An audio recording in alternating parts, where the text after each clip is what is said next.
15वां मंत्र कल लिया था, परसों 16वां मंत्र लेते हैं।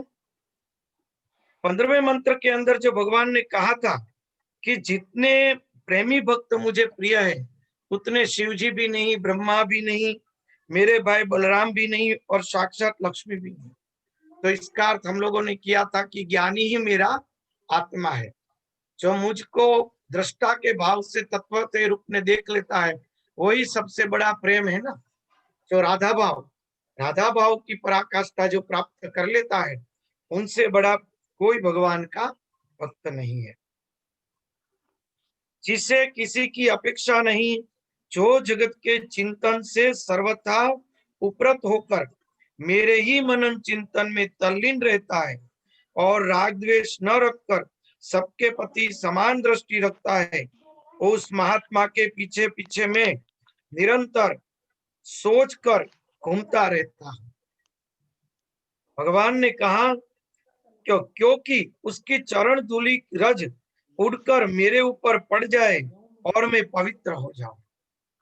भगवान अपना भक्तों के प्रति प्रेम बता रहे हैं कि ऐसे जो अकिंचन ज्ञानी महापुरुष है, उसका कितना बड़प्पन कि जो किसी की अपेक्षा नहीं रखता। एक बार कौन से शास्त्र में लिखा है, मैं मुझे पता नहीं, भूल गया मैं।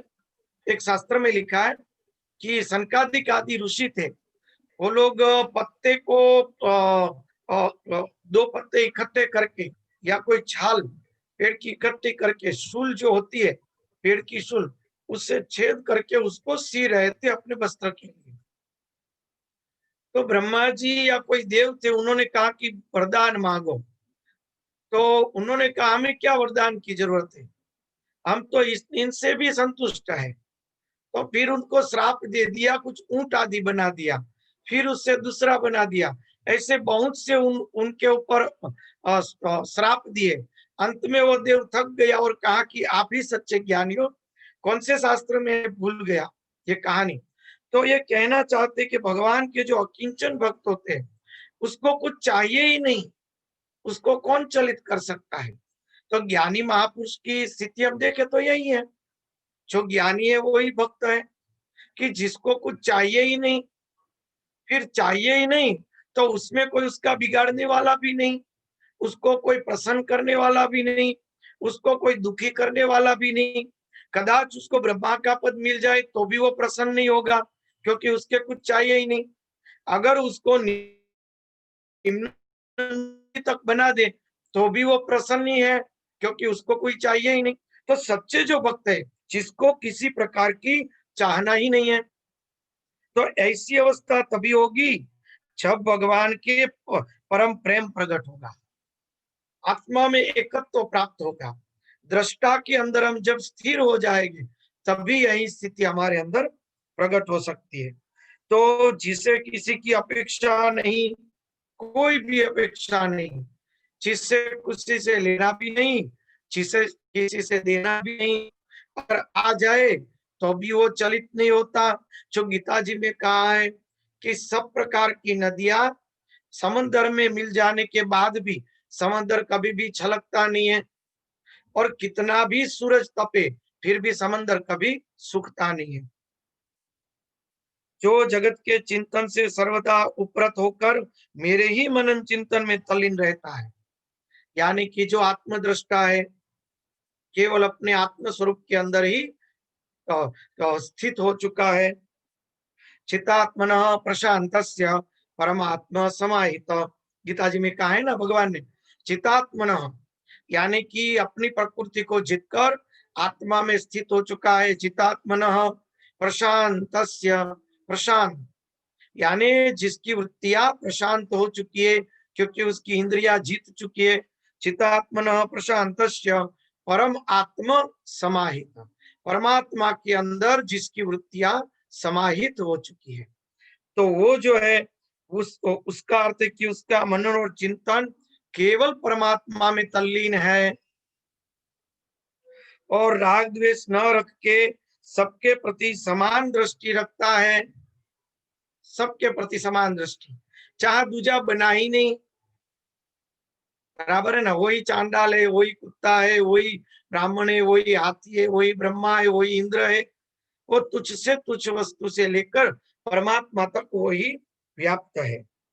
उस महात्मा के पीछे पीछे मैं निरंतर सोच कर घुमा करता हूँ, यानी सोच समझ कर उसके पीछे पीछे रहता हूँ। क्यों? क्योंकि उसकी चरण की धूल उठकर मेरे ऊपर पड़ जाए। भगवान ने कितना बड़प्पन अपने भक्तों को दे दिया। चैतन्य महाप्रभु जी का जीवन चरित्र जिन्होंने सुना होगा, उनको पता होगा कि वो दो कोटवाल थे जिसका भगवान ने उद्धार किया। वो दोनों कोटवाल बड़े अत्याचारी थे। तो भगवान ने आज्ञा दी कि अगर वो हरे कृष्णा नहीं बोल रहा है तो बलबाद कपड़े हरिदास जी महाराज को और भगवान के बड़े भाई थे ना चैतन्य महाप्रभु जी के गौर निताई जी दोनों को कहा कि आप दोनों वहां जाओ और उसके मुंह से आप हरे कृष्णा बुलवा के आओ। तो कोटवाल के नाम में भूल गए आप। दो कोटवाल थे, बहुत ही क्रूर थे दोनों, और इतने पाप करते थे कि जिसमें सीमा नहीं। तो वो दोनों वहां जाकर बोलने लगे, भाई एक बार हरे कृष्ण की भिक्षा दे दो। तो वो नहीं बोले, और गुस्से में उन्होंने उसकी जो मटकी थी दारू की वो फोड़ दी थी, में से एक छोटा टुकड़ा लेकर फेंका। और जैसे निताई जी को लगा तो हरिदास जी महाराज ने तुरंत वहीं हाथ रख दिया कि उसका लहू जमीन पर न पड़ जाए, वरना भगवान उसका विनाश कर देगी। भगवान के तो बड़े भाई थे, दाऊ जी थे। तो भगवान कीर्तन कर रहे थे रात्रि को, श्री वास्तव या कौन थे उसके घर में। वहां से भगवान दौड़े और एक इतने आवेश में दौड़े भगवान चैतन्य महाप्रभु जी, और भगवान ने कहा बस मैं तुम्हारा वध कर दूंगा। इसी समय सुदर्शन चक्र का आवाहन किया तो निताई जी ने सुदर्शन चक्र को वहीं रोक दिया। भगवान ने कहा कि आप रोको मत, मैं इन दोनों का अभी इसी समय विनाश कर लूंगा। तो इतना आवेश भगवान का देखकर दोनों कोतवाल डर गए। तो दो में से एक बुद्धिशाली था, उन्होंने कहा कि जिसको हमने मारा है उसके प्रति इस महात्मा को इतना प्रेम है तो क्यों ना उसके पैर पकड़ ले, वो क्षमा कर देंगे तो इससे क्षमा हो जाएगी।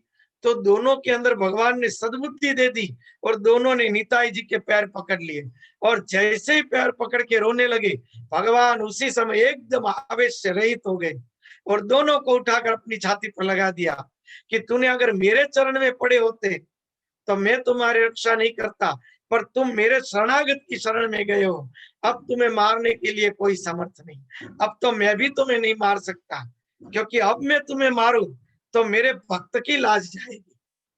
भगवान ने बहुत ही बड़ा उदाहरण दिया और भगवान उसको अपने बाहों में ले लिया। फिर भगवान ने पानी में जाकर गंगा जल हाथ में लेकर दोनों के बाप भगवान खुद पी गए। दोनों के भगवान के परम भक्त बने, जिसका रूप और रूप गोस्वामी और स्वरूप गोस्वामी, वो दोनों का पूर्वाश्रमकार में नाम भूल गया। रूप और अनूप में भूल गया। रूप अनूप और तीन भाई थे, उसमें से दो लगभग ये कोटवाल थे, लगभग वही है। तो ये जो दोनों कोटवाल थे उन्होंने जैसे ही भगवान के भक्त के चरण पकड़े तो भगवान अपने सीने से लगा लिया। भगवान को अपने भक्त अपने से भी ज्यादा प्रिय है। अगर भक्त की शरण ले लेंगे तो भगवान को उसका उद्धार करना ही पड़ेगा, क्योंकि वहां पे भक्त की आबरू जाएगी। जैसे कि अपनी कोई ऐसी काम हो उससे ज्यादा अपने बेटा हो और बेटे की कोई आबरू का सवाल हो तो पिता वहां तुरंत ही खड़ा रह जाएंगे वो काम करने के लिए कि कैसे भी तरह से उसको मैं उबार लूं। तो उस तरह से भगवान अपने भक्तों को अपने से भी बड़ा स्थान देते हैं। तो भगवान के भक्तों की सेवा करने से, भगवान के भक्तों को तृप्त करने से भगवान प्रसन्न हो जाते हैं।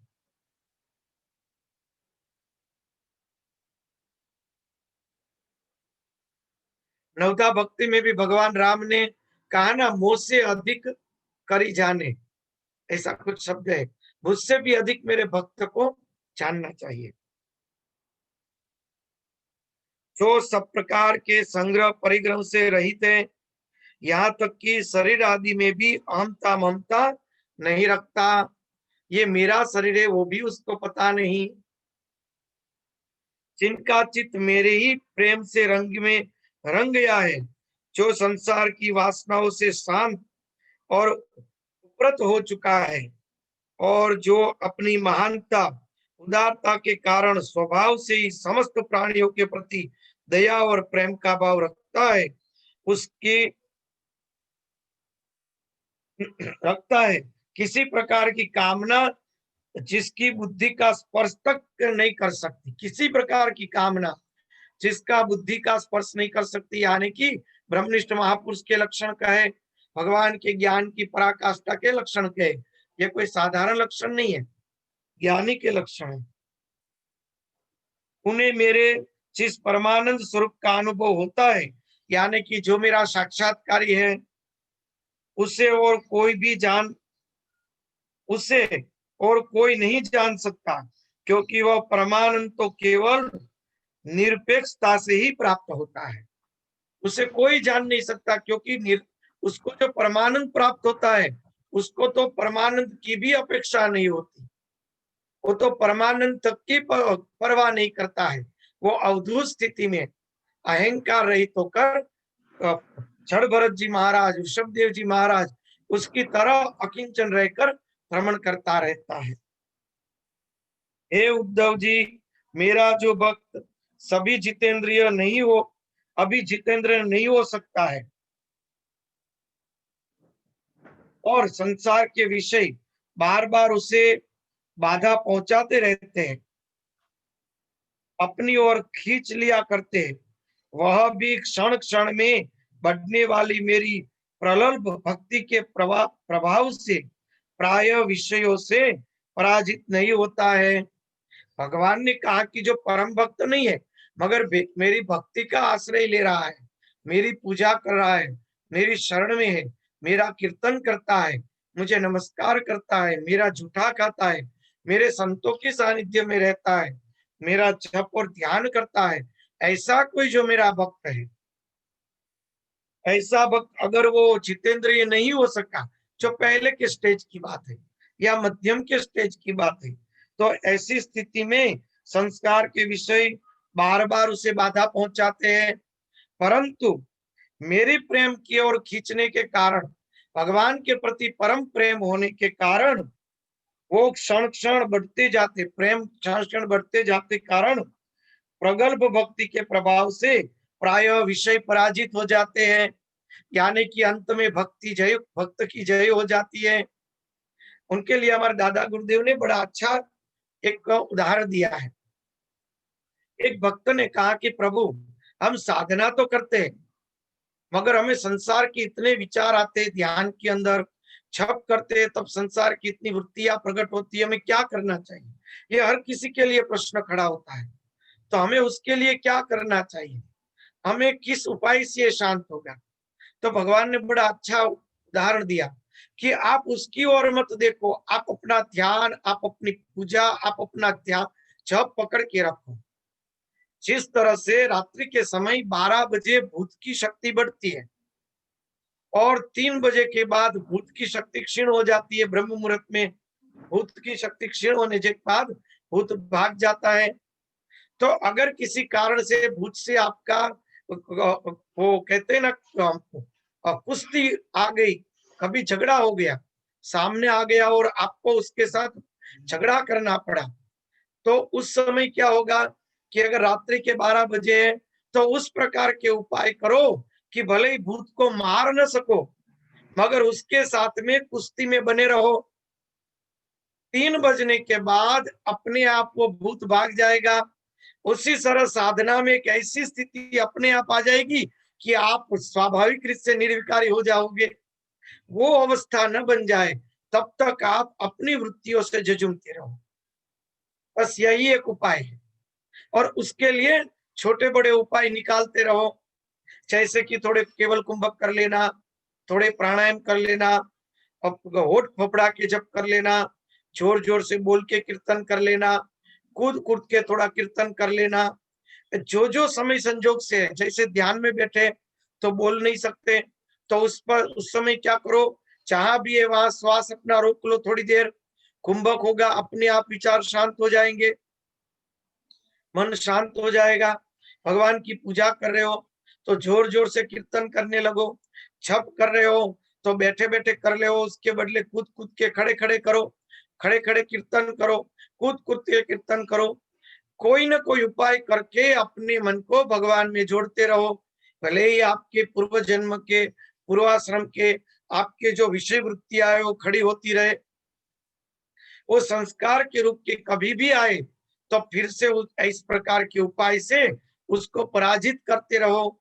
एक समय ऐसा आएगा वो हमेशा के लिए लुप्त हो जाएगी, मगर उस समय तक हमें साधना में झुमना पड़ेगा।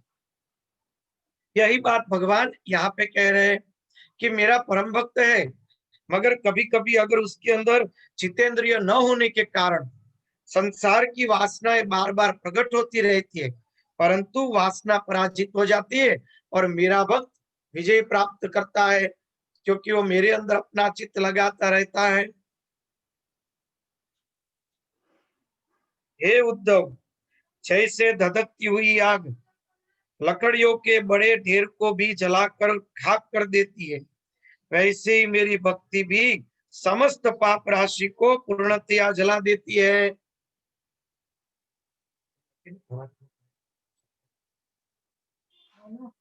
नहीं थी वहां पर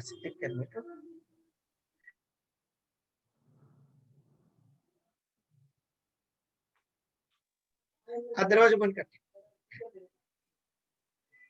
जैसे धधकती हुई आग लकड़ियों के बड़े ढेर को भी जलाकर खाक कर देती है, वैसे ही मेरी भक्ति भी समस्त पाप राशि को पूर्णतया जला देती है।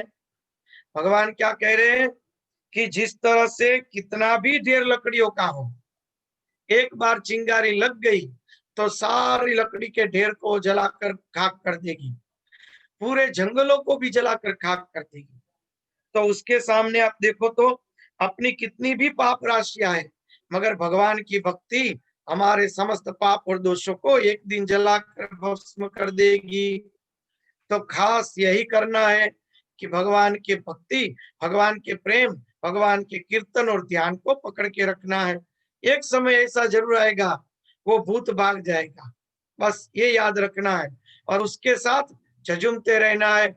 उसको मारने में हम समर्थ नहीं है, मगर झझुमने में तो समर्थ है ही, बराबर है ना। झझुमते रहो। हे उद्धव, योग साधन, ज्ञान विज्ञान, धर्म अनुष्ठान, जप पाठ और तप त्याग मुझे प्राप्त कराने में उतने समर्थ नहीं है जितना दिनों दिन बढ़ने वाली अनन्य प्रेममयी मेरी भक्ति है।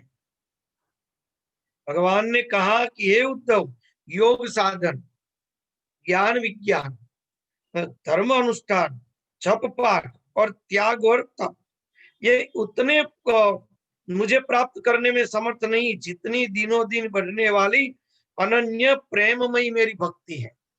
इसके दो अर्थ निकलते हैं, हम इसका सही अर्थ निकालें। कोई इसका कैसा अर्थ निकालेंगे कि भाई हम तो भगवान को प्रेम भक्ति करते हैं तो हमें योग साधन करने की क्या जरूरत, हमें भाई ज्ञान विज्ञान की क्या जरूरत, हमें धर्म अनुष्ठान या जप भी क्यों करने चाहिए, पाठ पूजा भी क्यों करनी चाहिए, हमें त्याग और तप भी क्यों करना चाहिए। भाई हम तो भगवान के प्रेम लक्षणा भक्ति को मानते हैं।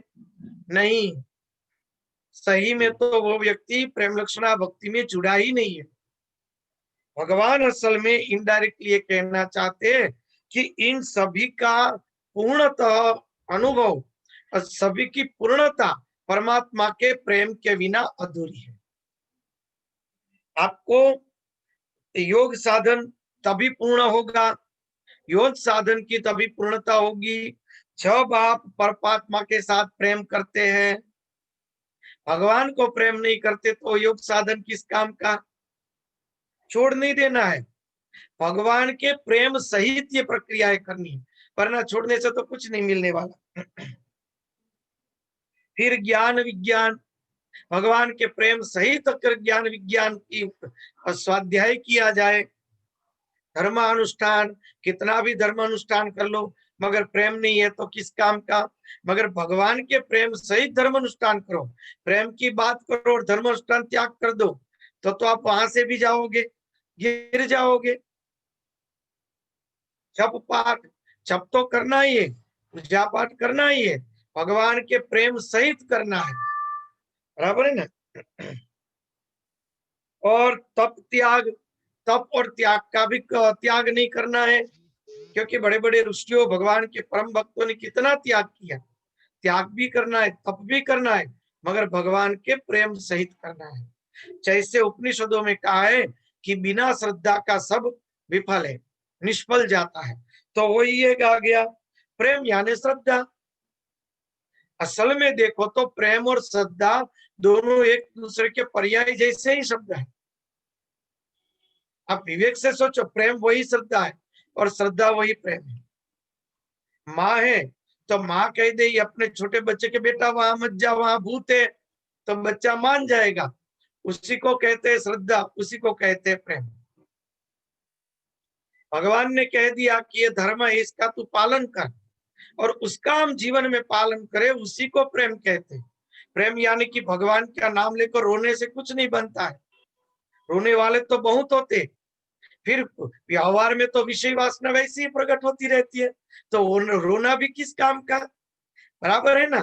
भगवान ने जो जीवन में कहा है वो जब तक हमारे अंदर न उतरे तब तक भगवान के प्रति प्रेम हमारा कम है।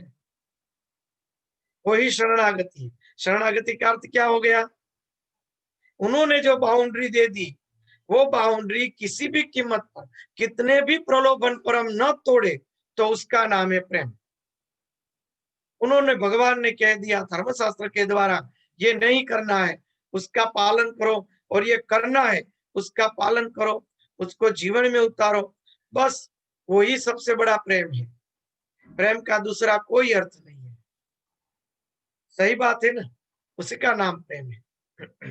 भगवान ने गोपियों को कह दिया कि आप मथुरा मत आओ, तो कभी भी भगवान एक ही यमुना के पार था, फिर भी कभी भी गोपियां इतना विरह होने के बावजूद भी कभी मथुरा नहीं गई, वही वृंदावन में रही, क्योंकि भगवान कह के गए थे मैं वापस यहाँ आऊंगा, तुम मेरे पीछे मत आना। और इसी आज्ञा को पूरे जीवन भगवान ने निभाया। इसका अर्थ क्या होता है? भगवान ने जो आज्ञा दी उसको परिपालन करना, शब्दशः उसी का नाम है प्रेम, बराबर है ना, उसी का नाम है प्रेम।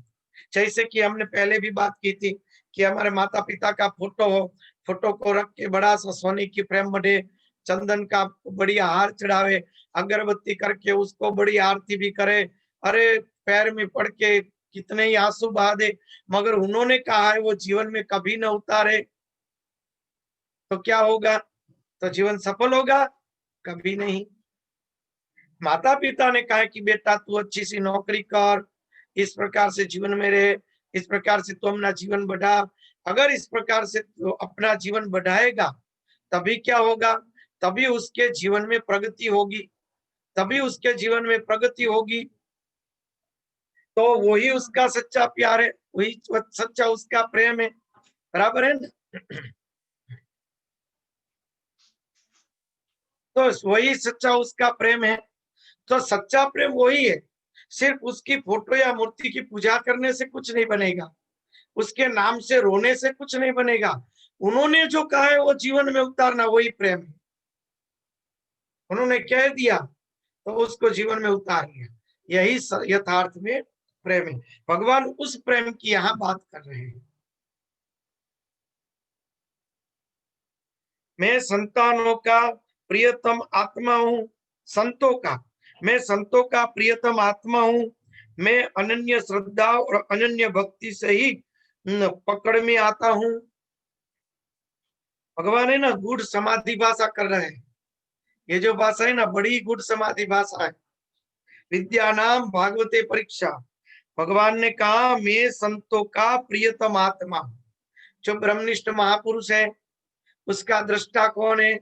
स्वयं भगवान। अगर उन्होंने दृष्टा को प्राप्त कर लिया तो स्वयं दृष्टा रूप हो गए, स्वयं भगवान रूप हो गए।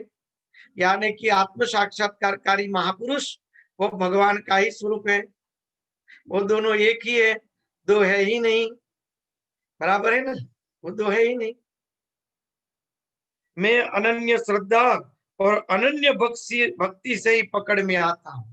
देखा, श्रद्धा, श्रद्धा के बिना सब कुछ अधूरा है। श्रद्धा का नाम ही भक्ति है, भक्ति का नाम ही श्रद्धा है।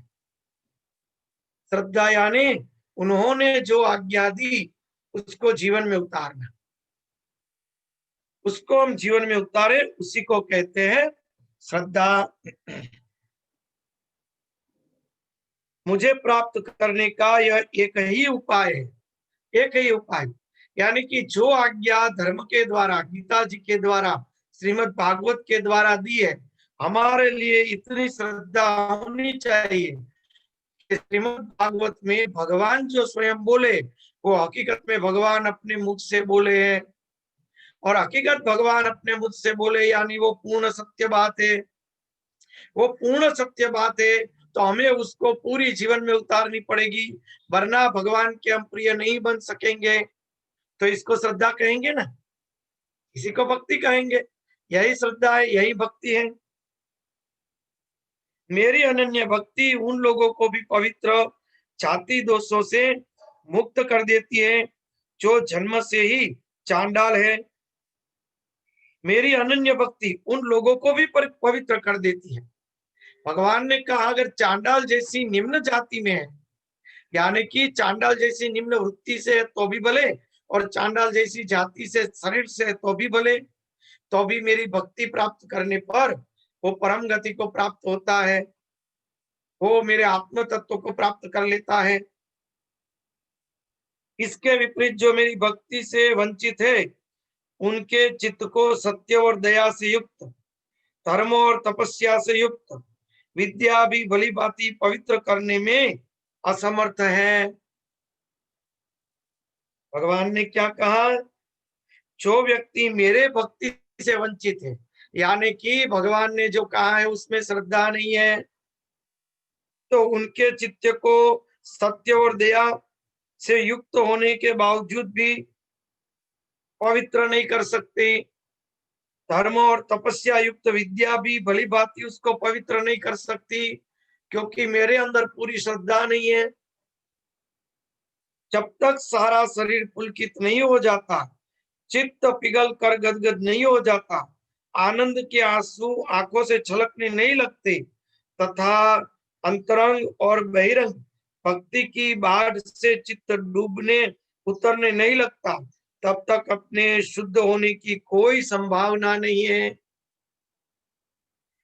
भगवान के लिए पुलकित होकर आंसू बहते हैं, उससे क्या होता है, हमारा अंतःकरण शुद्ध हो जाता है, पवित्र हो जाता है। वो गंगा जल के स्नान से भी ज्यादा वस्तु उत्तम है। तो भगवान की विरह में जब हमारे आंसू निकलते हैं, वो आंसू क्यों निकलते हैं विरह में, हमें वो आंसू पवित्र क्यों करते हैं, वो भगवान के प्रति क्यों ले जाते हैं, उसका विज्ञान क्या है, थोड़ा वो उसके ऊपर हम दृष्टि डालते हैं। उसका कारण यह है कि भक्त जो होता है, ज्ञान और भक्त दो प्रकार की मार्ग है। ज्ञान मार्ग क्या करेगा, तो ज्ञान मार्ग में दृष्टाभाव से देखता रहेगा, कितना भी उसको दुख पड़ेगा तो निश्चल होकर, पीढ़ होकर स्थित हो जाएगा, तीनों के काल में कुछ बना ही नहीं है, सुख और दुख में वो परे रहेगा, वृत्ति को स्थिर रखने का प्रयत्न करेगा। तो वो प्रयत्न से क्या होगा, उसकी चित्त की कलाएं वो सुषुम्ना में प्रवेश करेगी, उसको अपने आप अंदर से दृष्टा भाव प्रकट हो जाएगा और मन शांत हो जाएगा। योगी यानी कि कर्म मार्गी क्या करेगा, प्राणायाम और आसन सिद्धि करके प्राण को सुषुम्ना मार्ग में ले जाएंगे और अपने आप चित्त शांत हो जाएगा, उपराम बनने लगेगा। तो भक्त क्या करेंगे, भगवान के लिए रोते हैं, भगवान को हृदय से बहुत याद करते हैं। बहुत याद करने पर क्या होगा, प्राण सुषुम्ना में ऊर्ध्व की ओर जाएगा, क्योंकि परमात्मा तो हमारे यहाँ शास्त्रार्थ में है, वहीं से ऊपर से विश्व चेतना नीचे उतरी, जो ये भागवत में ही प्रसंग आया था कि वो विश्व चेतना के रूप से ही मस्तक से नीचे उतरे हैं भगवान। तो भगवान का तो यहाँ शुद्ध स्वरूप है, नीचे है वो मलिन स्वरूप है माया वाला, यहाँ शुद्ध स्वरूप है। तो शुद्ध स्वरूप को याद करने से क्या होगा, वो ऊपर की ओर सुषुम्ना में बढ़ने का प्रयत्न करेगा और ऊपर की ओर बढ़ने का प्रयत्न करेगा, मगर हमारे शरीर में अशुद्धियां है। अशुद्धियों के कारण जो ज्यादा प्राण है वो आंखों के द्वारा आंसुओं के रूप में बाहर बह जाएगा, तो शरीर को कोई नुकसान नहीं करेगा। अगर आप रोएंगे नहीं, उसको अंदर भर रखेंगे तो और आपकी भक्ति बढ़ेगी, मगर ज्यादा भरने का प्रयत्न मत करना, वरना अटैक आने की संभावना रहती है।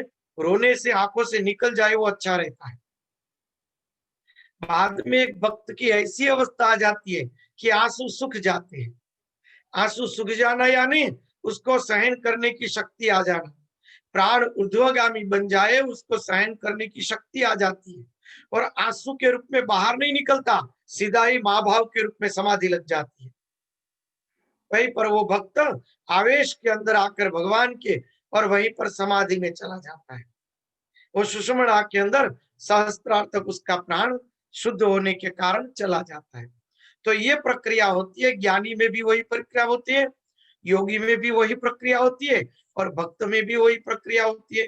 ज्ञानी दृष्टा के कारण सुषुम्ना में प्रवेश करता है, योगी है वो क्रिया के द्वारा प्राण को काबू में करके, अज्ञानी है वो वृत्तियों को काबू करके, और भक्त है वो भगवान में मन लगाकर, ज्ञानी बुद्धि के द्वारा, भक्त मन के द्वारा और योगी प्राण के द्वारा परमात्मा के अंदर जुड़ता है। बराबर है ना? स्वामी जी, इसमें सब लोग, सब का समावेश भी हो सकता है, तीनों का एक साथ? हाँ, तीनों एक दूसरे से जुड़े ही हुए हैं ना। योगी को भी भगवान से प्रेम करना पड़ेगा, ज्ञानी को भी एकत्व प्राप्त करना पड़ेगा, ज्ञानी को भी आसन सिद्धि प्राप्त करनी पड़ेगी, वो भी ज्ञानी को भी करना पड़ेगा, तीनों। क्योंकि मन बुद्धि और प्राण तीनों से जुड़े हुए हैं, मगर एक ज्यादा प्राधान्य रहेगा, एक कम रहेगा। बराबर है ना? जैसे एक बैंक है और आपकी एक फैक्ट्री है, तो फैक्ट्री वो बैंक से जुड़ी हुई है और बैंक फैक्ट्री से जुड़ी हुई है, मगर फैक्ट्री के अंदर 90% फैक्ट्री का काम होता है, 10% बैंक का काम होता है। बैंक के अंदर 90% काम बैंक का होता है और 10% काम फैक्ट्री का होता है।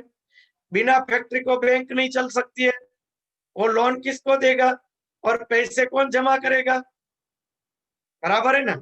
और बिना बैंक को फैक्ट्री कैसे चलाएंगे? कौन लोन देगा भाई उसको? और बचेंगे पैसे वो कहाँ रखेगा?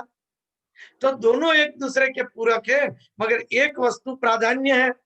उसी तरह ज्ञानी के लिए बुद्धि प्राधान्य है, क्योंकि वो तर्क करता है सब ब्रह्म है, मैं किसके लिए सोचूं, सब कुछ एक ही तत्व है, आता है या जाता है उसको कुछ नहीं पड़ी है। वो बुद्धिवादी है।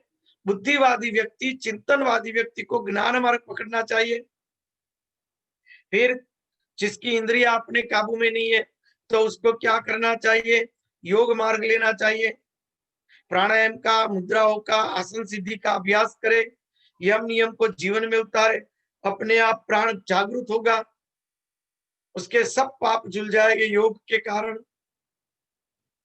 और भक्त जिनका मन है, वो मन आनंद रहना चाहता है, सदा सुख के लिए भटकता है, तो भगवान रूपी सुख को तो पकड़ ले, परमानंद रूपी सुख को तो पकड़ ले, उनसे ही प्यार कर ले, तो हो गई भक्ति। तो तीनों के तीनों एक दूसरे के पूरक रहेंगे, तीनों ही। जिसकी वाणी प्रेम से गदगद होती है वो तो आ गया, चित पिघल कर एक और बहता रहता है, एक क्षण के लिए भी रोने का तात नहीं टूटता, परंतु जो कभी कभी खिलखिलाकर हंसने भी लगता है, कहीं लाज छोड़कर ऊंचे स्वर में गाने भी लगता है, तो कहीं नाचने भी लगता है। हे भैया उद्धव, मेरा वह भक्त न केवल अपने को बल्कि सारे संसार को पवित्र कर देता है, क्योंकि उसकी शास्त्रार्थ में वृत्ति रहने के कारण सदा भगवत आनंद में स्थिर रहता है। कभी कूद के भगवान का कीर्तन करता है, कभी भगवान के लिए रोने लगता है, कभी बेहोश जैसी मूर्छा यानी समाधि में चला जाता है। भगवान की अलग अलग आवेश की अवस्थाओं में वो पड़ा रहता है। वो भगवान का परम भक्त है। जैसे आग में तपाने पर सोना मैल छोड़ देता है,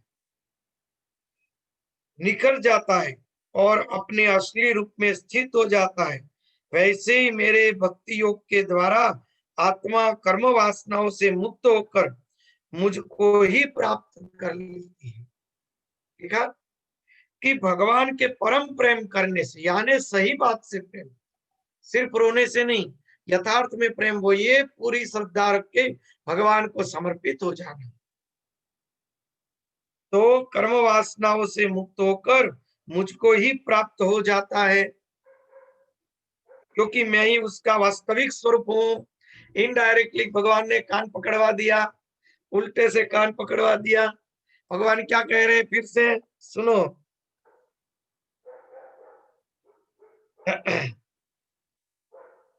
वैसे ही मेरी भक्ति योग के द्वारा आत्मा कर्म वासनाओं से मुक्त होकर मुझको ही प्राप्त कर लेता है, क्योंकि मैं ही उसका वास्तविक स्वरूप हूं। उसका अर्थ क्या हुआ? हमारा वास्तविक स्वरूप ब्रह्म है, हम दृष्टा है, हम ही खुद भगवान बन जाते हैं। यानी कि भगवान और भक्त विलग है ही नहीं। भगवान के जो परम भक्त है वो स्वयं भगवान ही है, बराबर है ना? वो स्वयं भगवान है, दूसरा है ही नहीं। मैं ही उसका वास्तविक स्वरूप हूं, यानी ज्ञान मार्ग आ गया ना, सीधा ही ज्ञान मार्ग आ गया। हमारा वास्तविक स्वरूप ब्रह्म है। उद्धव जी, मेरी परम पावन लीला कथाओं के श्रवण कीर्तन से ज्यो ज्यो चित्त का मेल धुल जाता है, त्यों त्यों उसे सूक्ष्म वस्तु के वास्तविक तत्व के दर्शन होने लगते हैं।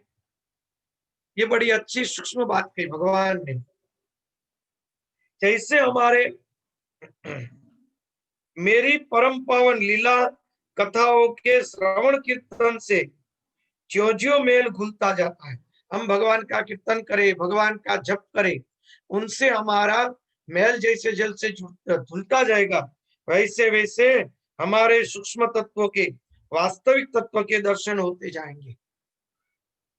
आपको सतत कीर्तन और जप करने पर क्या होगा? अपने आप सूक्ष्म जगत के अनुभव होते जाएंगे, नाद के अनुभव होंगे, भगवान के अलग अलग लीलाओं के दर्शन होंगे, प्रकाश के अलग अलग प्रकाश के दर्शन होंगे।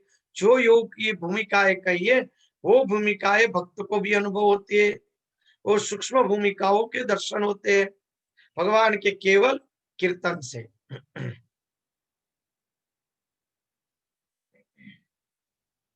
मैं जब छोटा था ना, माँ ने आज्ञा दी थी कि मुझे मंदिर पे रहना है, तो लगभग 93-94 साल में, तो उस समय वहां अखंड धुन होती थी, ओम रीम राम जय राम जय जय राम। तो 9 बजे से सुबह के 6 बजे उसकी धुन मैं और सुरेश भाई, हम 2 भक्त संभालते थे, वो भी बड़े अच्छे ब्रह्मचारी भक्त थे माँ के।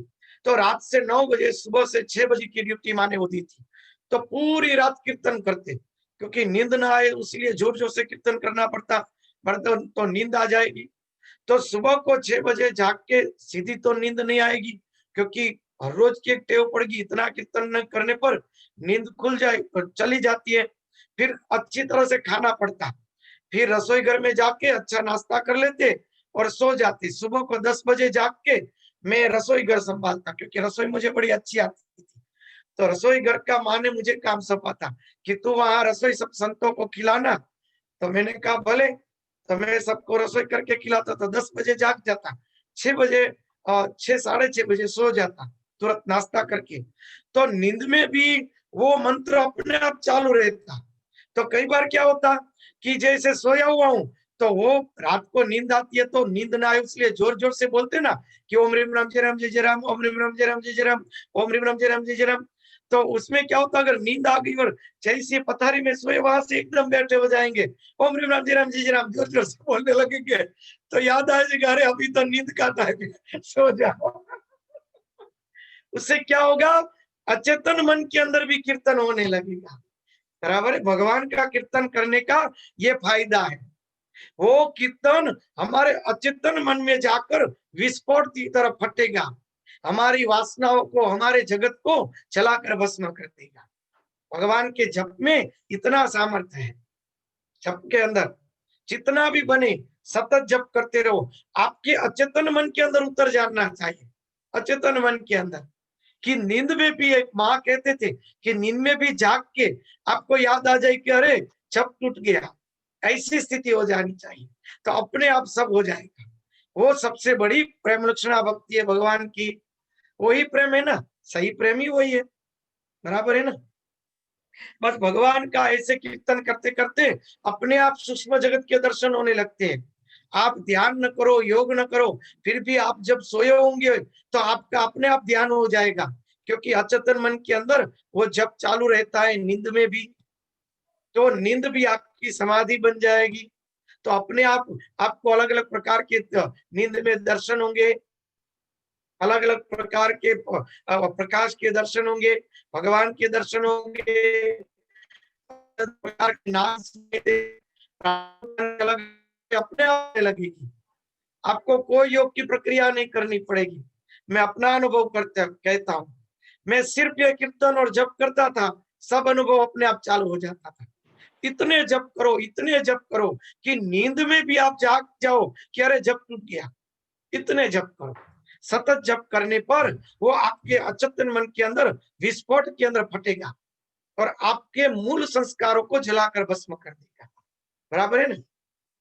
तो इसीलिए कहा कि भगवान की जो पावन लीला और श्रवण और कीर्तन है, भगवान की कीर्तन है, ज्यो ज्यो चित्त का मेल धुलता जाएगा, देखा उनसे चित्त का मेल धुल जाता है।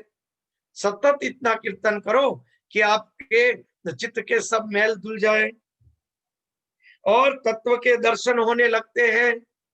अपने आप आपको नींद के अंदर भगवान के दर्शन होने लगेंगे।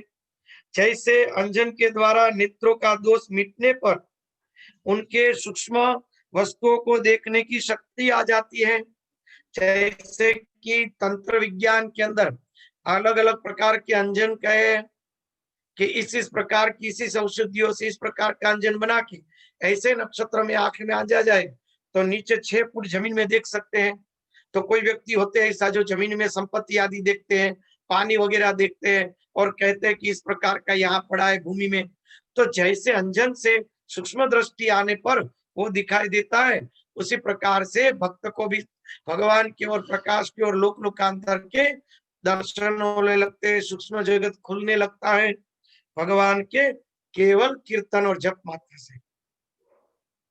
जो पुरुष निरंतर विषय चिंतन किया करता है उसका चित्त विषयों में फंस जाता है। देखो जो विषय पुरुष है वो विषयों का चिंतन करेगा तो विषयों में फंसेगा, और जो मेरा स्मरण करता है उसका चित्त मुझ में तल्लीन हो जाएगा। भगवान का कीर्तन करे तो भगवान जैसा बन जाएंगे, जिसका चिंतन करेंगे वैसे बनेंगे। आपको एक उदाहरण देता हूं। आप एक देख लो कि कोई व्यक्ति को आप 6 महीने तक नहीं मिले हैं, 6 महीने के बाद वो व्यक्ति आपके सामने आएगा। 1 वर्ष के या 2-4 वर्ष के बाद आपके सामने वो व्यक्ति आएगा, तो उसके चेहरे पर से आप पहचान जाओगे कि तुम दुखी हो या सुखी हो। कह देंगे ना कि अरे भैया तुम तो बड़े प्रसन्न दिखाई दे रहे हो, अभी तो सब बड़ा अच्छा चल रहा लगता है, कहेंगे ना हम। या तो कहेंगे अरे भैया आप बड़े काले पड़ गए हो, सूखे लगते हो, आप इतने खिन्न लगते हो, क्या अभी कोई परेशानी है घर में, क्या हुआ है। हम उसका मुंह देखकर कह देंगे। क्यों? क्योंकि वो जिसका चिंतन करेगा, जिसका भजन करेगा, वैसी उसकी स्वरूप हो जाएगा, वैसी उसकी मूर्ति बन जाएगी। भगवान का भजन करे तो भगवान जैसे हो जाएंगे, संसार का चिंतन करे तो संसार जैसे हो जाएंगे, बराबर है ना। तो भगवान का चिंतन करेंगे तो भगवान जैसे प्रसन्न, आनंदमय, सुखकारी हो जाएंगे। उसीलिए भगवान के भक्त को मिलके हमें आनंद आता है, क्योंकि वो भगवान जैसे है।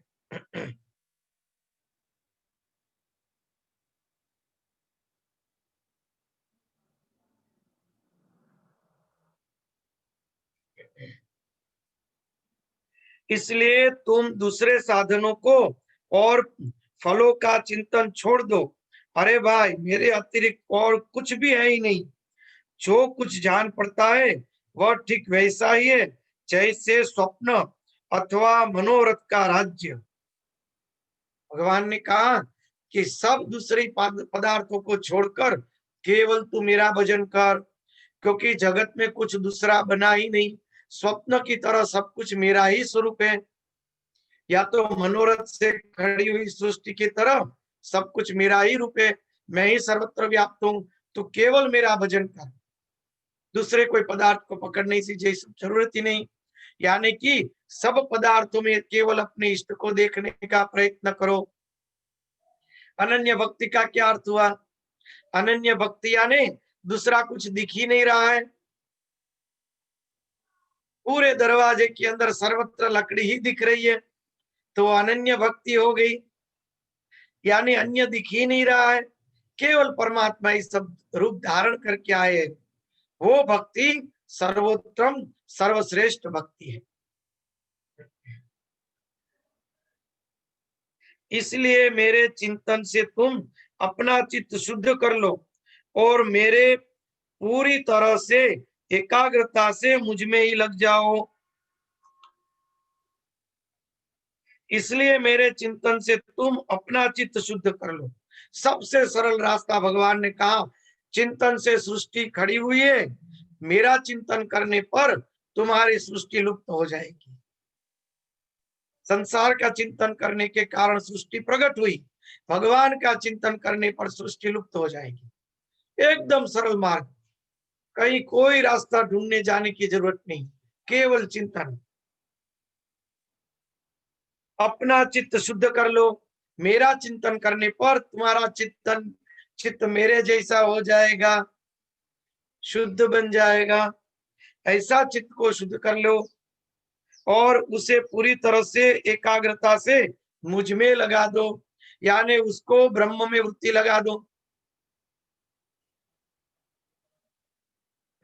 संयमी पुरुष स्त्रियों और उनके प्रेमियों का संग दूर से छोड़कर पवित्र एकांत स्थान में बैठकर बड़ी सावधानी से मेरा ही चिंतन करे। देखा, सब ओर से संसार की वृत्तियों को छोड़कर बस बड़ी सावधानी से, भगवान ने कहा बड़ी सावधानी से मेरा चिंतन कर ले। एकांत स्थान में बैठकर, एकांत के अर्थ दो होते हैं। एक, भगवान में अपनी वृत्ति को अंत कर देना। जब तक भगवान में अपनी वृत्ति का अंत नहीं होता तब तक एक तरफ चले जाओ। हे प्यारे उद्धव, स्त्रियों के संग से और स्त्री संगियों के लंपटों के संग से पुरुषों को जैसे क्लेश और संबंध बंधन में पड़ना पड़ता है, वैसे क्लेश और फसावट और किसी से ही संग से नहीं होता। यानी कि ऐसे भ्रष्ट व्यक्तियों के संग में रहने से, दुराचारियों के संग में रहने से हमारा चित्त भी मलिन होता है। उसीलिए कभी भी कुसंग नहीं करना चाहिए, ऐसे मलिन व्यक्तियों का कभी भी संग नहीं करना चाहिए। दूर से उन व्यक्तियों को प्रणाम करके छोड़ के केवल भगवान के भक्तों की शरणागत रहो, भगवान के भक्तों के साथ रहो, और भगवान के भक्तों के साथ रहने से परम भक्ति प्राप्त होगी। माँ कहते थे कि गाय के साथ गाय बैठती है, कौवे के साथ कौवे के रहते हैं, पशु के साथ पशु, मनुष्य के साथ मनुष्य। तो अगर भगवान के भक्त बनना है तो भगवान के भक्तों के साथ ही रहो, बराबर है ना, भगवान के भक्तों के साथ ही रहो। तो हमें मंदिर को भेज दिया था रहने के लिए, कि माँ ने कहा घर में नहीं तो मंदिर में रहो, जो अगर भक्ति करनी है तो जैसा संग मिला वैसा रंग हो गया ना। तो बस भगवान के जो परम भक्त हो, जो अंदर से भी निर्मल हो, बाहर से भी निर्मल हो, ऐसे भक्तों का संग करने का प्रयत्न करना है। तो ऐसे भक्तों के संग करने पर हमें परम भक्ति स्वाभाविक प्राप्त हो जाएगी। और दूसरा, भगवान का चिंतन। बस ये दो ही हमारे लिए सरल मार्ग है, ये भगवान कहना चाहते हैं। ये दो सरल मार्ग को पकड़ने पर अपने आप रास्ता निकल जाएगा, कुछ करना नहीं पड़ेगा। इसी को कहते शरणागति, इसी को कहते पराभक्ति। इसी को कहते भगवान का साधन। यही एक साधन है इस कली काल में जो सबसे सुलभ और सबसे सरल है। दूसरा कोई साधन कली काल में हमारे लिए दिखता नहीं है। बराबर। चलो अब कर लेंगे, 3 बज गए। और 30वां मंत्र आए थे, याद रखना 30।